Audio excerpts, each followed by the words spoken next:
Hi and welcome back. In this part of the course, we're going to put in practice all the things we have previously learned. So in the first part, we will create our text styles, color styles, and grid styles. Next, we will create all the components of our landing page, which is the buttons, cards, forms, navbar, and background animation. Next, we will create the mobile version and the desktop version. Now, head to this play button to trigger our prototype version. So here is our mobile version. So we have our menu. We can click and see our mobile menu. Here we have our button, and we can see our components are fully interactive. We can move to the right, see our content. Here are our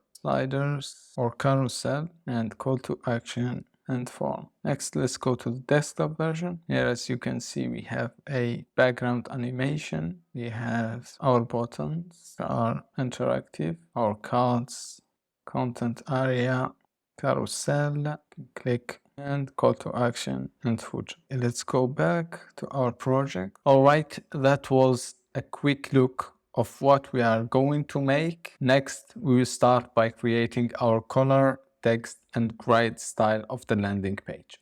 Thanks, and I will see you in the next lesson.